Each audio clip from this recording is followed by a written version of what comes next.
Hello, everyone, and welcome to the Stephen King Cast, one man's musings on the works of Stephen King. Each week, I will review one entry from the bibliography of Stephen King in the chronological order of publication.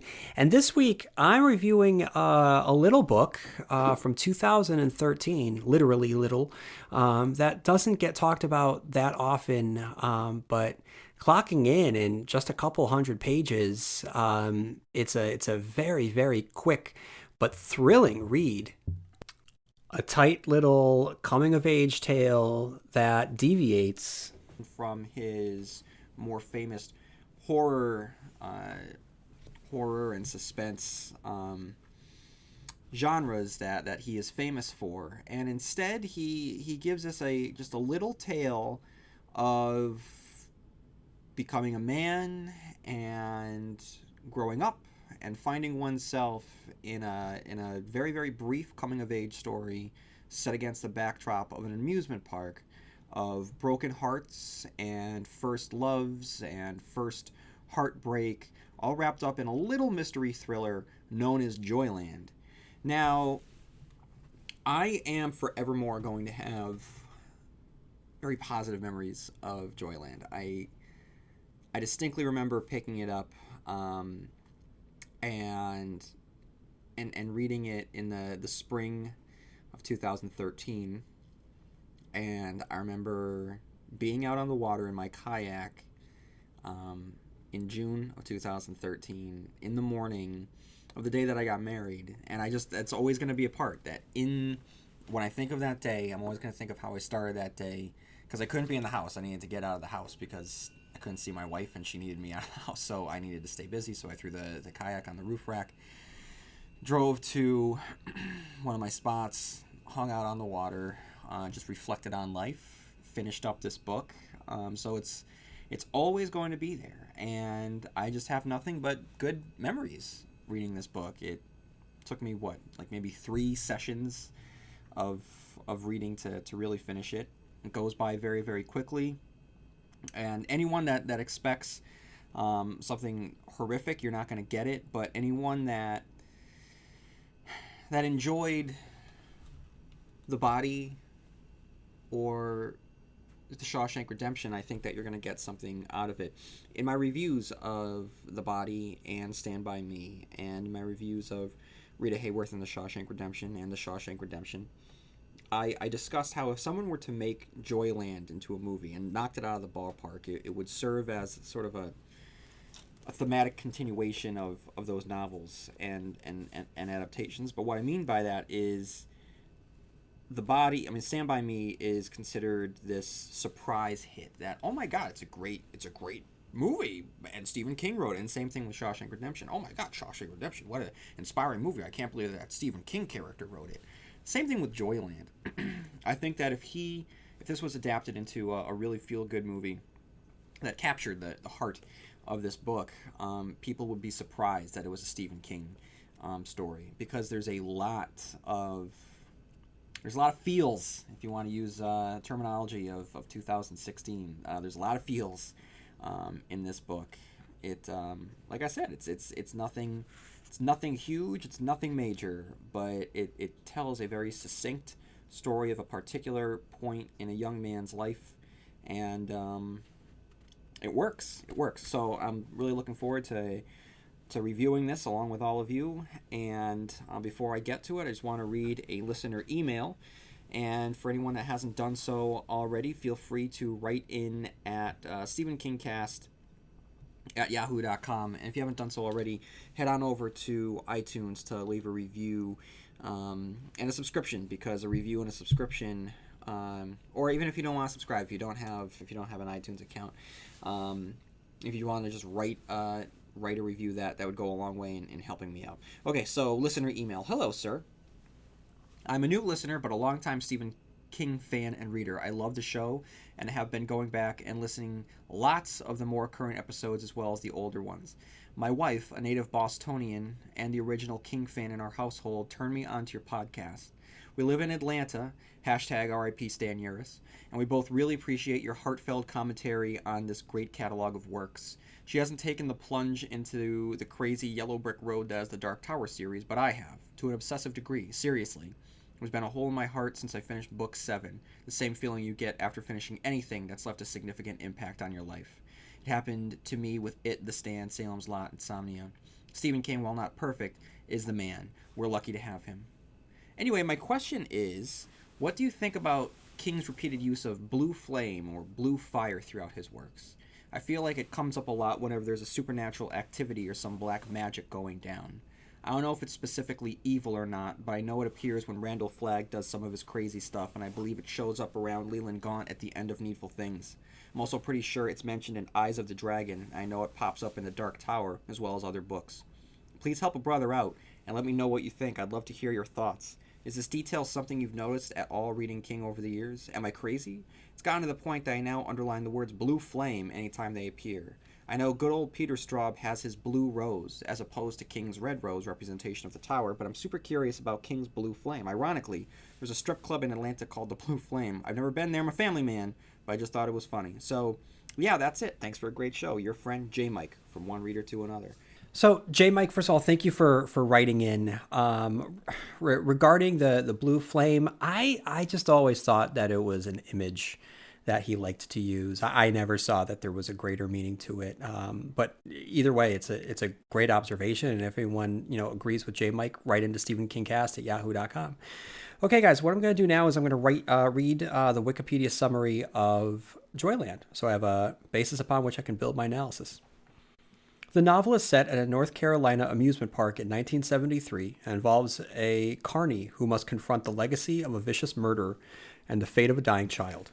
Devin Jones is a student at the University of New Hampshire who takes a summer job at Joyland in North Carolina. Devin is told during his interview by the resident fortune teller that he will meet 2 children that summer. One is a girl with red hair, the other is a boy with a dog. One is a girl with a red hat, the other is a boy with a dog. One of them has the sight. After securing lodging for the summer at a rooming house and making friends with some of the other summer help, Jones finds that he has a talent for wearing the fur. Joyland talk for portraying Howie the Happy Hound, Joyland's mascot. One day he saves the aforementioned young girl in a red hat from choking on a park hot dog. The heroics earn him the trust and admiration from the park's owner. Devin and his young friends Tom and Aaron learn that several years earlier, a girl had been murdered in the haunted house, and her ghost still haunts the ride. Devin's friend Tom sees the ghost, but Devin does not and becomes interested in the murder. Aaron assists him later, showing him pictures and articles proving that this was only the latest in a string of unsolved murders, which has never been connected by the police. At the end of the summer, Devin decides to take a year off from school and stay at the park while it's closed. He becomes close to a standoffish woman, Annie, and her 6th son, Mike. Mike knows about the woman's ghost and has a dog. Devin realizes that he's the second child in the fortune teller's prediction. Devin is able to organize a private trip to Joyland for Mike. At the very end of the trip, Mike's presence helps free the woman's ghost. That night, Devin loses his virginity to Annie with the understanding that it was a one-time occurrence. Devin returns to his boarding house, which is preparing for an upcoming storm. He begins looking through the pictures again and suddenly realizes that the murderer is one of the park employees, Lane Hardy. Lane has guessed that Devin knows who he is, so he threatens to kill Annie and Mike unless Devin meets him at Joyland. Lane traps the 2 of them on the Ferris wheel in the middle of the storm and is about to kill Devin when Annie shows up and fatally shoots Lane. Mike had been awakened by another ghost of a park employee Devin had previously saved, who warned him about Lane. Annie and Mike return to Chicago, and Devin goes back to school. Mike dies later that spring. Analysis. So I'm going to start my analysis by reading the first paragraph here. I had a car, but on most days in the fall of 1973, I walked to Joyland from Mrs. Shoplaw's beachside accommodations in the town of Havens Bay. It seemed like the right thing to do. The only thing, actually. By early September, Heaven Beach was almost completely deserted, which suited my mood. The fall was the most beautiful of my life. Even 40 years later, I could say that. And I was never so unhappy. I can say that too. People think that first love is sweet, and never sweeter when the first bomb snaps. You've heard 1,000 pop and country songs that prove that point. Some fool got his heart broke. Yet that first broken heart is always the most painful, the slowest to mend, and always leaves the most visible scar. what is so sweet about that? Right away, anyone expecting anything other than a coming of age story, any disappointment that you feel has to be squarely on your shoulders. I mean, how more explicit is Stephen King supposed to be? If you pick up the book expecting terror suspense, okay, I guess I can understand it, so I shouldn't be so quick to judge. I mean, the tagline on the cover does read, "Who dares enter the funhouse of fear?" The back reads, almost comically, "All-time best-selling author Stephen King returns with a novel of carny life and death." But once you begin reading, it's clear that this will be a character study of a formative time in a young man's life during an age that Stephen King does not often write of. He has explored childhood and teenage years to perfection in It and in The Body. With Christine, he explored that in-between state where childhood and young adulthood meet. With The Shining and Pet Sematary, he explores young parenthood. With Doohickey, it's an examination of your second and third acts of life. Here, King is going to speak to those first independent adult steps, where each step is both shaky and strong. I remember personally when I graduated from college, I was not equipped and I wasn't prepared for the life change that happens instantaneously. And I just felt that since the time I was in kindergarten, so from kindergarten until the time that you graduate college, you're told what to do and how to do it and when to do it. You know, whether it's an assignment or homework or just work or what classes you have to take, what you have to prepare for. It's all structured. And then they hand you a diploma and they say good luck and they shut the door. And it's completely up to you. And you have to learn how to be an adult and how to function in this world. And it can be incredibly scary. And it was a post-college, the initial post-college part of my life, it was a pretty low point, and it was full of complete uncertainty and complete fear, and I just didn't know who I was, and I needed to really discover it and, you know, reinvent myself for who I needed to be in order to succeed in this world. And I don't know, maybe my eyes have been closed. I just really haven't seen that explored as often as I've seen, say, coming of age, right? This is a little bit different, and I'm glad that Stephen King is talking about it here in Joyland. But going back to expectation, if you begin reading and expect horror, I mean, shame on you. I mean, just look at the paragraph markers, for Christ's sakes. They're hearts. I mean, this is a love story through and through. And there's a lightheartedness to this novel that makes it such a joy to read, but never not earnest. For instance, we get page 16. I'm not sure anybody gets completely over their first love, and that still rankles. Part of me still wants to know what was wrong with me, what I was lacking. I'm in my 60s now. My hair is gray, and I'm a prostate cancer survivor, but I still want to know why I wasn't good enough for Wendy Keegan. And though it will be a small stakes novel, he still knows how to tease a mystery, for instance. When Dev Furtz gets the job, King states that he will both see and not see Howie, the Happy Hound mascot. I mean, this will be revealed that he is the mascot for that summer, so it's not as if it's a major mystery, but a mystery nevertheless. There's something about carny life that'll always be so mesmerizing, and it's one of this novel's successes. King uses Dev and his new-to-the-world eyes to immortalize a mythological carny world seen here in Joyland. And as first days go, Dev's first day is legendary. It's full of imagery so rich, it's our first day. And one by one he gets to know his soon-to-be colleagues, which includes an ominous foretelling from the local psychic. But again, it's in a light-hearted, breezy manner, humorous, as she begins with a stage accent before losing it entirely. Now, this is going to be a difficult book to review, just so you know, because I have to stop. I would, if I were to review it as thoroughly as I do other ones, I would have to stop at every page and share a Stephen King gem with everyone, some sort of life commentary that he's been able to distill in his writing. So for instance, we have a segment on page 26. Maybe, I said, although I already knew what my future was going to be, writing novels and the kind of short stories they publish in the New Yorker. I had it all planned out. Of course, I also had marriage to Wendy Keegan all planned out, and how we'd wait until we were in our 30s to have a couple of kids. When you're 21, life is a roadmap. It's only when you get to be 25 or so that you begin to suspect that you've been looking at the map upside down, and not until you're 40 are you entirely sure. By the time you're 60, take it from me, you're fucking lost. So, this is a novel, guys, that should really just be experienced. But in terms of plot, before long, King gives us the skinny on the Joyland ghost. King then backtracks to the days leading up to Dev's introduction to Joyland, detailing his love life or lack of love life with Wendy before introducing us to Tom and Aaron, his Joyland co-workers and co-stars of this book. And on their first day, all employees are given a speech by the owner, Bradley Easterbrook, which serves as one of the underlining themes of the novel.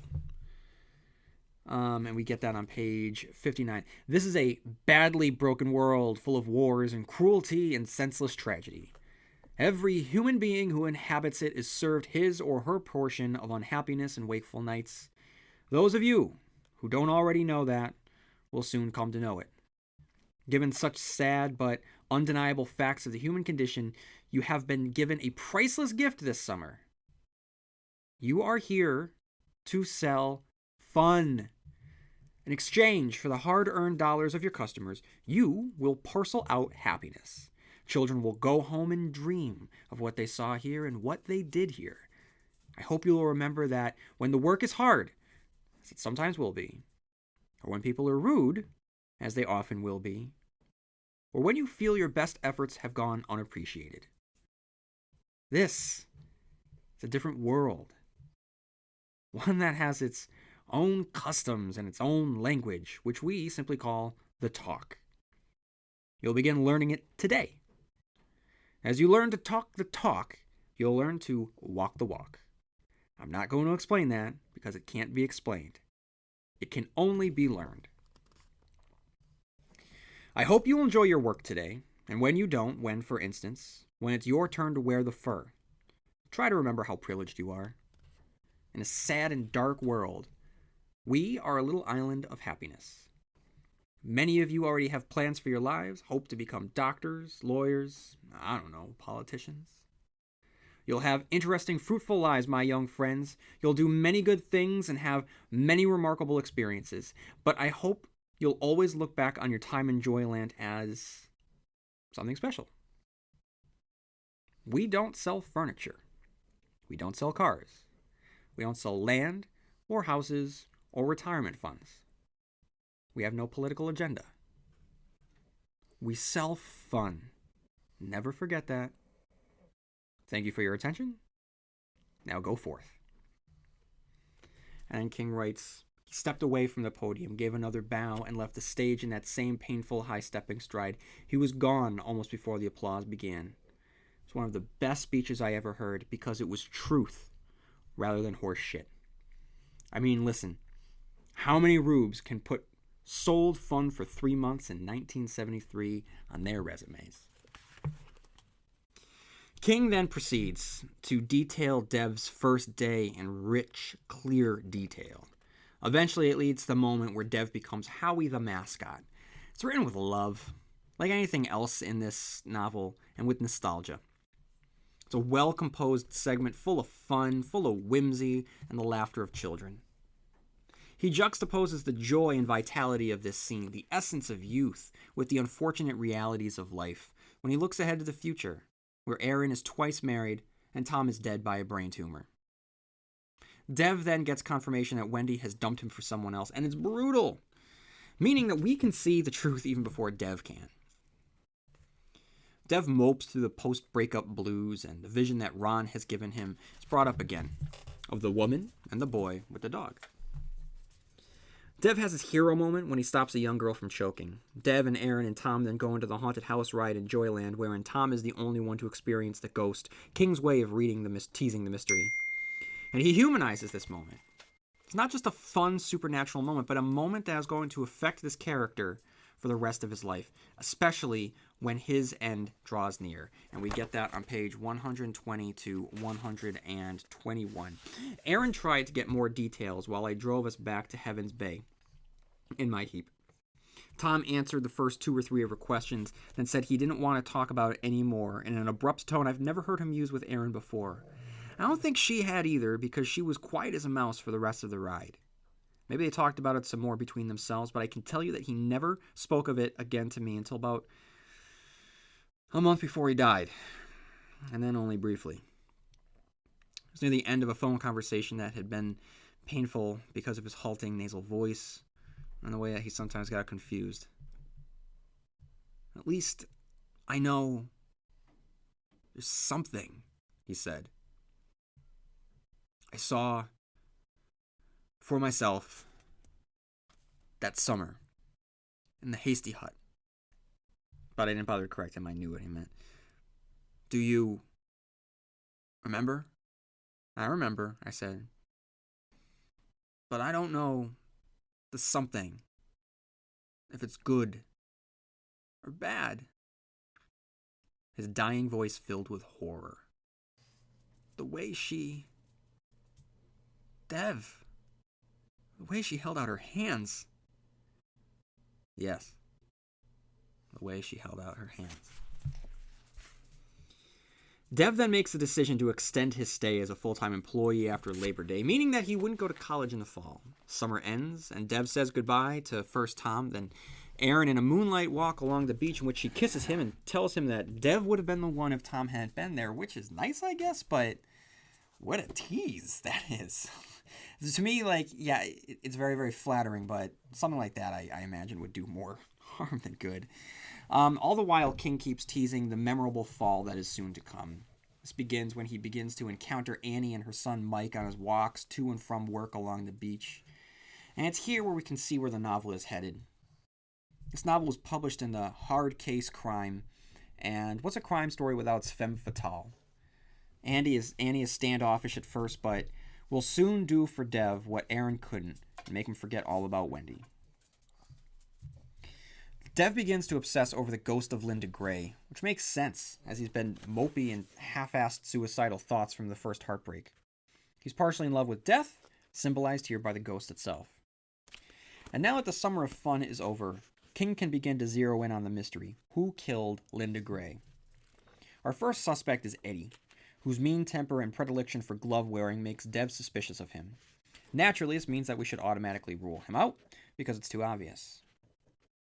King then gives us the first real meeting between Annie and Mike and Dev, where Dev helps the son fly a kite. It's a nice moment that allows the mother to begin to thaw, just slightly, towards Dev. This continues with their breakfast smoothies, where we get a conversation between Mike and Dev, specifically the heartbreaking truth of Mike's short lifespan. He really ups the heartbreak here as Dev gets to know them better, leading to a moment in the hospital where Mike demands to be taken to Joyland before he dies. And we get that on page 183. She stopped struggling. Warily, I let go of her. The novel she'd been reading had fallen to the pavement in the struggle. I bent down, picked it up, and put it into the pocket on the back of the wheelchair. Mom, Mike took her hand. It doesn't have to be the last good time. Then I understood. Even before her shoulders slumped and the sobs started, I understood. It wasn't the fear that I'd stick him on some crazy fast ride and the burst of adrenaline would kill him. It wasn't the fear that a stranger would steal the damaged heart that she loved so well. It was kind of atavistic belief, a mother's belief. And if they never started doing certain last things, life would go on as it had. Morning smoothies at the end of the boardwalk, evenings with the kite at the end of the boardwalk. All of it in a kind of endless summer. Only it was October now, and the beach was deserted. The happy screams of teenagers on the Thunderball and the little kids shooting down the splash and crash water slide had ceased. There was a nip in the air as the days drew down. No, summer is endless. The two plot points start to converge as Mike, blessed with the gift of sight, which others might call the shining, says that one of the reasons he has to go to Joyland is to help her, meaning the ghost of Linda Gray. Meanwhile, Aaron and Tom return to visit Dev, and Aaron comes with research revealing that Linda Gray looks to simply be one of many girls killed all in similar fashion.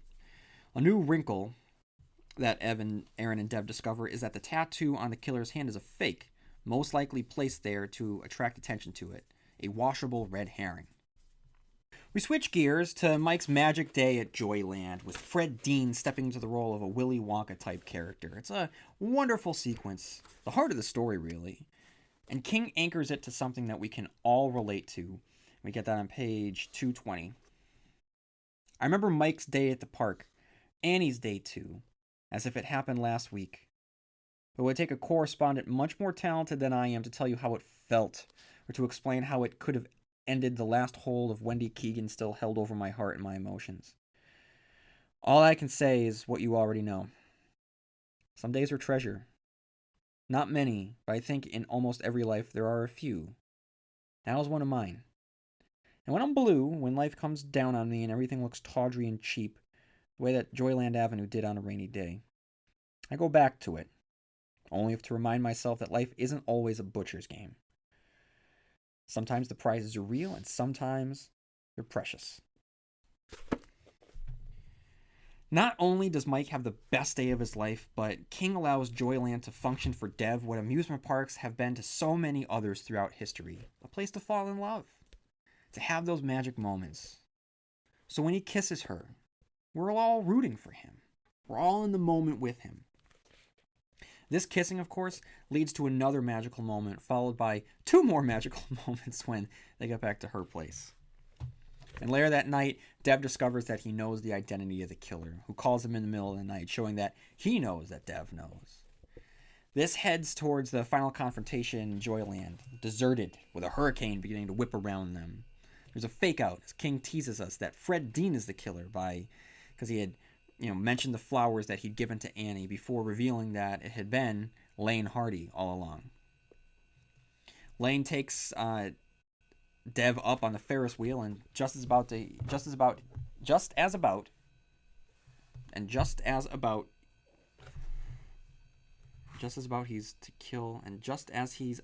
kill Dev.